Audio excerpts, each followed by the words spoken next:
ನಮಸ್ಕಾರ ಸ್ನೇಹಿತರೆ. ಮಾರ್ಕ್ ಚಿತ್ರವು ರಾಜ್ಯಾದ್ಯಂತ ಬಿಡುಗಡೆಯಾಗಿ ಅದ್ದೂರಿ ಪ್ರದರ್ಶನವನ್ನ ಕಾಣುತ್ತಿದೆ. ಈ ವರ್ಷದ ಕೊನೆಯ ಬ್ಲಾಕ್ ಬಸ್ಟರ್ ಸಿನಿಮಾ ಇದಾಗಿದ್ದು, ಸಿನಿಮಾದ ಕಲೆಕ್ಷನ್ ಎಷ್ಟು ಕೋಟಿ ಎಂಬ ಪ್ರಶ್ನೆ ಎಲ್ಲ ಕಡೆ ಶುರುವಾಗಿದೆ. ಇನ್ನು ಇದೇ ತಿಂಗಳು ಬಿಡುಗಡೆಯಾಗಿದ್ದ ದರ್ಶನ್ ರವರ ಡೆವಿಲ್ ಸಿನಿಮಾ ಕೂಡ ಥಿಯೇಟರ್ಗಳಲ್ಲಿ ಇನ್ನೂ ಕೂಡ ಪ್ರದರ್ಶನವನ್ನ ಕಾಣುತ್ತಿದೆ. ಇನ್ನು ಫ್ಯಾನ್ ವಾರ್ ಶುರುವಾಗಿದ್ದು, ಮೊದಲ ದಿನ ಡೆವಿಲ್ ಸಿನಿಮಾ ಜಾಸ್ತಿ ಕಲೆಕ್ಷನ್ ಮಾಡಿದ್ಯಾ ಅಥವಾ ಮಾರ್ಕ್ ಸಿನಿಮಾ ಜಾಸ್ತಿ ಕಲೆಕ್ಷನ್ ಮಾಡಿದ್ಯಾ ಅಂತ ವಿತ್ ಪ್ರೂಫ್ ನಾವು ನಿಮಗೆ ಈ ವಿಡಿಯೋದಲ್ಲಿ ತಿಳಿಸಿಕೊಡ್ತೀವಿ. ಸ್ಕಿಪ್ ಮಾಡದೆ ವಿಡಿಯೋವನ್ನ ಕೊನೆವರೆಗೂ ತಪ್ಪದೆ ನೋಡಿ. ಅದಕ್ಕೂ ಮುನ್ನ ನೀವು ಕೂಡ ಕಿಚ್ಚ ಸುದೀಪ್ ರವರ ಅಭಿಮಾನಿಯಾಗಿದ್ದು, ಮಾರ್ಕ್ ಸಿನಿಮಾ ಮ್ಯಾಕ್ಸ್ ನಂತೆ ಬ್ಲಾಕ್ ಬಸ್ಟರ್ ಆಗಲಿ ಅಂತ ಬಯಸ್ತಿದ್ರೆ ಈ ವಿಡಿಯೋವನ್ನ ತಪ್ಪದೆ ಲೈಕ್ ಮಾಡಿ ಸ್ನೇಹಿತರೆ. ಹಾಗೂ ನೀವು ಮಾರ್ಕ್ ಮತ್ತು ಡೆವಿಲ್ ಸಿನಿಮಾಗಳನ್ನ ನೋಡಿದ್ರಾ? ನಿಮಗೆ ಯಾವ ಸಿನಿಮಾ ಇಷ್ಟ ಆಯ್ತು ಅಂತ ತಪ್ಪದೆ ಕಮೆಂಟ್ ಬಾಕ್ಸ್ ನಲ್ಲಿ ತಿಳಿಸಿ. ಸ್ನೇಹಿತರೆ, ಕಿಚ್ಚ ಸುದೀಪ್ ರವರ ಬಹು ನಿರೀಕ್ಷಿತ ಮಾರ್ಕ್ ಸಿನಿಮಾ ಇವತ್ತು ರಾಜ್ಯಾದ್ಯಂತ 400ಕ್ಕೂ ಅಧಿಕ ಥಿಯೇಟರ್ಗಳಲ್ಲಿ ಬಿಡುಗಡೆಯಾಗಿ ಭರ್ಜರಿ ಪ್ರದರ್ಶನ ಕಾಣುತ್ತಿದೆ. ಕೆಲವು ದಿನಗಳಿಂದ ದರ್ಶನ್ ಮತ್ತು ಸುದೀಪ್ ರವರ ಅಭಿಮಾನಿಗಳ ಮಧ್ಯೆ ಫ್ಯಾನ್ ವಾರ್ ತುಂಬಾನೇ ಜೋರಾಗಿತ್ತು. ಆದುದರಿಂದ ಈ ಮಾರ್ಕ್ ಸಿನಿಮಾದ ಮೇಲೆ ಸಿಕ್ಕಾಪಟ್ಟೆ ಎಕ್ಸ್ಪೆಕ್ಟೇಷನ್ ಕೂಡ ಜಾಸ್ತಿಯಾಗಿತ್ತು. ಇನ್ನು ಸಿನಿಮಾದ ಕಲೆಕ್ಷನ್ ಅನ್ನ ನೋಡುವ ಮುಂಚೆ ಸಿನಿಮಾ ಹೇಗಿದೆ, ಇದರ ಕತೆ ಆದ್ರೂ ಏನು, ಜನರಿಗೆ ಇಷ್ಟ ಆಯ್ತಾ ಇಲ್ವಾ ಅನ್ನೋದನ್ನ ಮೊದಲು ನೋಡೋಣ ಬನ್ನಿ. ಸ್ನೇಹಿತರೆ, ಕಳೆದ ವರ್ಷ ಇದೇ ಡಿಸೆಂಬರ್ನಲ್ಲಿ ಸುದೀಪ್ ರವರ ಮ್ಯಾಕ್ಸ್ ಸಿನಿಮಾ ಬಿಡುಗಡೆಯಾಗಿತ್ತು. ಅದಕ್ಕೂ ವಿಜಯ್ ಕಾರ್ತಿಕೇಯನ್ ರವರೇ ಡೈರೆಕ್ಟರ್, ಮಾರ್ಕ್ ಸಿನಿಮಾಗೂ ಕೂಡ ಅವರೇ ಡೈರೆಕ್ಟರ್ ಮತ್ತು ಸುದೀಪ್ ರವರೇ ನಾಯಕ ನಟರು. ಮ್ಯಾಕ್ಸ್ ಸಿನಿಮಾದ ಯಶಸ್ಸಿನ ಬಳಿಕ ಈ ಸಿನಿಮಾ ಮಾಡಲು ತೀರ್ಮಾನ ತೆಗೆದುಕೊಂಡ್ರು. ಈ ಚಿತ್ರಕ್ಕೂ ಮ್ಯಾಕ್ಸ್ ಪಾರ್ಟ್ 2 ಅಂತ ಹೆಸರಿಡಲು ನಿರ್ಧರಿಸಿದ್ರು. ಆದರೆ ಆನಂತರ ಇದನ್ನ ಮಾರ್ಕ್ ಸಿನಿಮಾ ಅಂತ ಹೆಸರನ್ನ ಬದಲಾಯಿಸಿದ್ರು. ಈ ಸಿನಿಮಾದಲ್ಲಿ ಸುದೀಪ್ ರವರ ಹೆಸರು ಅಜಯ್ ಮಾರ್ಕಂಡೇಯ ಅಂತ. ಮಾರ್ಕಂಡೇಯ ಅನ್ನುವಂತಹ ಹೆಸರಲ್ಲೇ ಮಾರ್ಕ್ ಅಂತ ಹೆಸರನ್ನ ಸಿನಿಮಾಗೆ ಟೈಟಲ್ ಆಗಿ ಇಟ್ಟಿದ್ದಾರೆ. ಇನ್ನು ಕತೆ ವಿಚಾರಕ್ಕೆ ಬರೋದಾದ್ರೆ, ಸಸ್ಪೆಂಡ್ ಆಗಿರುವಂತಹ ಒಬ್ಬ ಪೊಲೀಸ್ ಆಫೀಸರ್, ಆತ ಯಾವಾಗ್ಲೂ ಕೂಡ ಕರ್ತವ್ಯದಲ್ಲೇ ಮುಳುಗೋಗಿರ್ತಾನೆ. ಇನ್ನು ಈ ಪೊಲೀಸ್ ಆಫೀಸರ್ ಅಂದ್ರೆ ಸುದೀಪ್ ರವರಿಗೆ ಒಂದು ಟಾಸ್ಕ್ ಸಿಗುತ್ತೆ. ಅದೇನಪ್ಪಾ ಅಂತಂದ್ರೆ 18 ಮಕ್ಕಳನ್ನ ಕಿಡ್ನಾಪ್ ಮಾಡಲಾಗಿರುತ್ತೆ. ಈ ಮಕ್ಕಳನ್ನ ಹೇಗೆ ಕಾಪಾಡುವಾಗ ಏನೆಲ್ಲ ಸಿಚುವೇಶನ್ಗಳು ಎದುರಾಯಿತು, ಇನ್ನು ಆ ಮಕ್ಕಳನ್ನ ಯಾಕೆ ಕಿಡ್ನಾಪ್ ಮಾಡಿರ್ತಾರೆ, ಇನ್ನು ಆ ಮಕ್ಕಳು ಆಚೆ ಬಂದ ಮೇಲೆ ಏನಾಗುತ್ತೆ ಅನ್ನೋದೇ ಇಡೀ ಸಿನಿಮಾದ ಕಥೆಯಾಗಿದೆ. ಇನ್ನು ಸಿನಿಮಾದಲ್ಲಿ ಕಿಚ್ಚ ಸುದೀಪ್ ರವರದ್ದು ಒನ್ ಮ್ಯಾನ್ ಶೋ ಅಂತಾನೆ ಹೇಳಬಹುದು ಸ್ನೇಹಿತರೆ. ಸುದೀಪ್ ರವರ ಆಕ್ಟಿಂಗ್, ಅವರ ಡೈಲಾಗ್ ಡೆಲಿವರಿ ಪ್ರತಿಯೊಂದು ಕೂಡ ಸ್ಕ್ರೀನ್ ನ ಮೇಲೆ ನೋಡೋಕೆ ತುಂಬಾನೇ ಖುಷಿ ಆಗ್ತಿತ್ತು. ಇನ್ನು ಥಿಯೇಟರ್ನಲ್ಲೂ ಕೂಡ ಪ್ರತಿಯೊಬ್ರು ಇದನ್ನ ಎಂಜಾಯ್ ಮಾಡ್ತಿದ್ರು.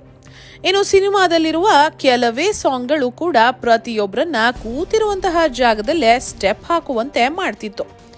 ಈ ಕತೆ ಕೂಡ ಮ್ಯಾಕ್ಸ್ ಸಿನಿಮಾದಂತೆ 2 ದಿನದಲ್ಲಿ ನಡೆಯುವ ಕಥೆಯಾಗಿತ್ತು. ಸಿನಿಮಾದ ನೆಗೆಟಿವ್ ವಿಷಯಕ್ಕೆ ಬರೋದಾದ್ರೆ, ಸಿನಿಮಾದಲ್ಲಿ ಕಾಮಿಡಿಗಾಗಿ ತಮಿಳಿನ ಯೋಗಿ ಬಾಬು ಅವರನ್ನ ಹಾಕೊಂಡಿದ್ದಾರೆ. ಅದು ಅಷ್ಟೊಂದು ವರ್ಕೌಟ್ ಆಗಿಲ್ಲ.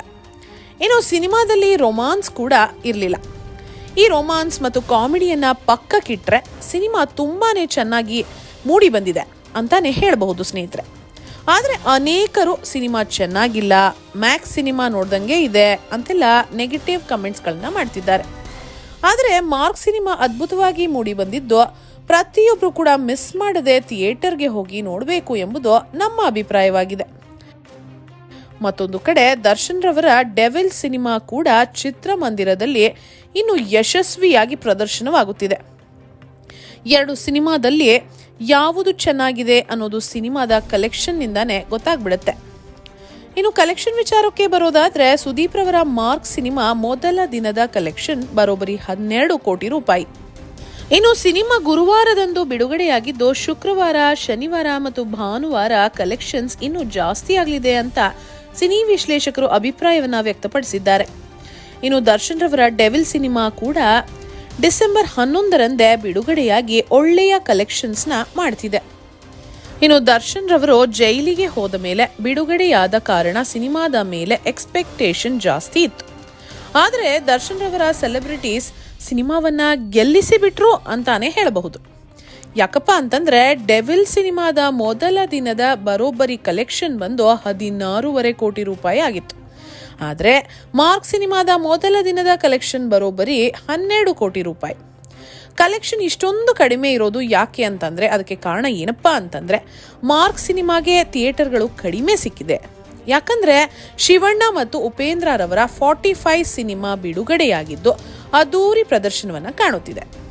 ಅಷ್ಟೇ ಅಲ್ಲದೆ ಹಿಂದಿಯ ದುರಂದರ್, ಇಂಗ್ಲಿಷ್ನ ಅವತಾರ್ ಸೇರಿದಂತೆ ಅನೇಕ ಸಿನಿಮಾಗಳು ಒಟ್ಟಿಗೆ ಬಿಡುಗಡೆಯಾಗಿದೆ. ಅದಕ್ಕಾಗಿಯೇ ಮಾರ್ಕ್ ಸಿನಿಮಾದ ಕಲೆಕ್ಷನ್ ಸ್ವಲ್ಪ ಮಟ್ಟಿಗೆ ಕಡಿಮೆ ಇದೆ ಮತ್ತು ಸಿನಿಮಾಗೆ ಒಳ್ಳೆಯ ರೆಸ್ಪಾನ್ಸ್ ಸಿಗುತ್ತಿದ್ದು ಮುಂದಿನ ದಿನಗಳಲ್ಲಿ ಕಲೆಕ್ಷನ್ ಮತ್ತಷ್ಟು ಜಾಸ್ತಿ ಆಗಲಿದೆ. ಇನ್ನು ಫ್ಯಾನ್ಸ್ಗಳು ಕೂಡ ಅಷ್ಟೇ, ಯಾವುದೇ ಸ್ಟಾರ್ ವಾರ್ ಮಾಡದೆ ಇದನ್ನು ಕನ್ನಡ ಸಿನಿಮಾ ಅಂತ ಮೊದಲು ನೋಡಬೇಕು ಸ್ನೇಹಿತರೆ. ಬೇರೆ ಭಾಷೆಯ ಚಿತ್ರಗಳು ಎಲ್ಲಾ ಕಡೆ ಅದ್ಭುತವಾಗಿ ಪ್ರದರ್ಶನವಾಗುತ್ತಿದೆ ಹಾಗೂ ಹೆಸರು ಕೂಡ ಮಾಡ್ತಿದೆ. ನಾವು ಫ್ಯಾನ್ ವಾರ್ಗಳನ್ನ ಮಾಡ್ಕೊಂಡು ಕೂತಿದ್ರೆ ಚಿತ್ರರಂಗ ಬೆಳೆಯೋದಾದ್ರೂ ಹೇಗೆ ಹೇಳಿ? ಮೊನ್ನೆಯಷ್ಟೇ ಸುದೀಪ್ ರವರು ಪೈರಸಿ ವಿರುದ್ಧ ಯುದ್ಧನೇ ಶುರುವಾಗಿದೆ ಅಂತ ಅಂದಾಗ ವಿಜಯಲಕ್ಷ್ಮಿ ಅವರು ಅದನ್ನ ದರ್ಶನ್ ರವರ ಅಭಿಮಾನಿಗಳ ಬಗ್ಗೆ ಮಾತನಾಡಿದ್ದು ಅಂತ ತಿಳಿದುಕೊಂಡು ಕೆಲವು ಕಾಂಟ್ರವರ್ಷಿಯಲ್ ಸ್ಟೇಟ್ಮೆಂಟ್ಸ್ ಗಳನ್ನ ಕೂಡ ಮಾಡಿಬಿಟ್ರು.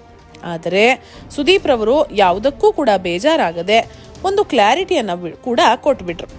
ನಾನು ಹೇಳಿದ್ದು ಪೈರಸಿ ಮಾಡೋರಿಗೆ, ದರ್ಶನ್ ರವರ ಅಭಿಮಾನಿಗಳಿಗೆ ಅಲ್ಲ ಅಂತ ಹೇಳಿದ್ರು. ಇದನ್ನೇ ಬಂಡವಾಳವಾಗಿಟ್ಕೊಂಡು ಕೆಲವು ಅವಿವೇಕಿಗಳು ವಿಜಯಲಕ್ಷ್ಮಿ ಅವರ ಇನ್ಸ್ಟಾಗ್ರಾಮ್ ಅಕೌಂಟ್ಗೆ ಹೋಗಿ ಕೆಟ್ಟದಾಗಿ ಕಮೆಂಟ್ಸ್ಗಳನ್ನ ಮಾಡಿ ಪೋಸ್ಟ್ಗಳನ್ನ ಕೂಡ ಹಾಕಿದ್ದಾರೆ. ಅದಕ್ಕೆ ವಿಜಯಲಕ್ಷ್ಮಿ ಅವರು ಕೂಡ ಈ ಬಾರಿ ಸುಮ್ಮನೆ ಕೂರದೆ ಹೋಗಿ ಪೊಲೀಸ್ ಠಾಣೆಯಲ್ಲಿ ದೂರನ್ನ ನೀಡಿದ್ದಾರೆ. ಇನ್ನು ಅವರನ್ನ ಪತ್ತೆ ಹಚ್ಚೋದ್ರಲ್ಲಿ ಸಿಸಿಬಿ ಪೊಲೀಸರು ನಿರತರಾಗಿದ್ದಾರೆ. ಸುದೀಪ್ ರವರೇ ಕ್ಲಾರಿಟಿ ಕೊಟ್ಟ ಮೇಲೂ ಕೂಡ ಕೆಲವರು ಅಶ್ಲೀಲವಾಗಿ ಕಮೆಂಟ್ಸ್ಗಳನ್ನ ಮತ್ತು ಪೋಸ್ಟ್ಗಳನ್ನ ಮಾಡಿದ್ರೆ ಇದಕ್ಕೆ ಸುದೀಪ್ ರವರು ಹೇಗೆ ಹೊಣೆ ಆಗ್ತಾರೆ ಹೇಳಿ? ಕೆಲವರು ಬೇಕಂತಾನೆ ದರ್ಶನ್ ಮತ್ತು ಸುದೀಪ್ ರವರ ನಡುವೆ ಬೆಂಕಿ ಹಚ್ಚುವಂತಹ ಕೆಲಸವನ್ನ ಮಾಡ್ತಿದ್ದಾರೆ. ಆದರೆ ನಿಜವಾದ ಅಭಿಮಾನಿಯು ಅವರ ನಟರಿಗೆ ಹೇಗೆ ಗೌರವವನ್ನ ಕೊಡ್ತಾರೋ ಮತ್ತು ಬೇರೊಬ್ಬ ಪ್ರತಿಯೊಬ್ಬ ನಟನಿಗೂ ಕೂಡ ಅದೇ ರೀತಿಯ ಗೌರವವನ್ನ ಕೊಡಬೇಕು. ಕಲೆ ಅನ್ನೋದು ಯಾರಪ್ಪನ ಮನೆ ಸೊತ್ತಲ್ಲ ನೋಡಿ, ಅದಕ್ಕೆ. ಇನ್ನು ಈ ವರ್ಷ ಕನ್ನಡ ಚಿತ್ರರಂಗಕ್ಕೆ ತುಂಬಾನೇ ಅದ್ಭುತವಾದ ವರ್ಷ ಅಂತಾನೆ ಹೇಳ್ಬೋದು. ಯಾಕಪ್ಪ ಅಂತಂದ್ರೆ ಕಾಂತಾರ ಇಡೀ ದೇಶಾದ್ಯಂತ ಹೆಸರು ಮಾಡಿತು. ದರ್ಶನ್ ರವರ ಡೆವಿಲ್ ಸಿನಿಮಾ ಬಿಡುಗಡೆಯಾಗಿ ಅದ್ಭುತ ಪ್ರದರ್ಶನ ಮಾಡುತ್ತಿದೆ. ಹಾಗೆ ಸುದೀಪ್ ರವರ ಮಾರ್ಕ್ ಸಿನಿಮಾ ಕೂಡ ಯಶಸ್ವಿಯಾಗಲಿ. ಯಾವುದೇ ಚಿತ್ರ ಗೆದ್ರೂ ಕೂಡ ಅದು ಆ ನಟನ ಸಿನಿಮಾ ಮಾತ್ರವಲ್ಲ, ಬದಲಿಗೆ ಕನ್ನಡ ಚಿತ್ರರಂಗದ ಗೆಲುವು ಅಂತ ನಾವು ತಿಳಿದುಕೊಳ್ಬೇಕು ಸ್ನೇಹಿತರೆ. ಒಗ್ಗಟ್ಟಾಗಿ ಇರಬೇಕು. ಸರಿ ಸ್ನೇಹಿತರೆ, ಹಾಗಿದ್ರೆ ನೀವು ಕೂಡ ಮಾರ್ಕ್ ಸಿನಿಮಾವನ್ನ ನೋಡಿದ್ರಾ? ಹೌದು ಅನ್ನೋ ಹಾಗಿದ್ರೆ ಎಸ್ ಅಂತ, ಇಲ್ಲ ಅನ್ನೋ ಹಾಗಿದ್ರೆ ನೋ ಅಂತ ಕಮೆಂಟ್ ಮಾಡಿ ನಿಮ್ಮ ಅಭಿಪ್ರಾಯವನ್ನ ತಿಳಿಸಿ. ಹಾಗೆ ಈ ವಿಡಿಯೋವನ್ನ ತಪ್ಪದೇ ಎಲ್ಲರಿಗೂ ಶೇರ್ ಮಾಡಿ. ಧನ್ಯವಾದಗಳು.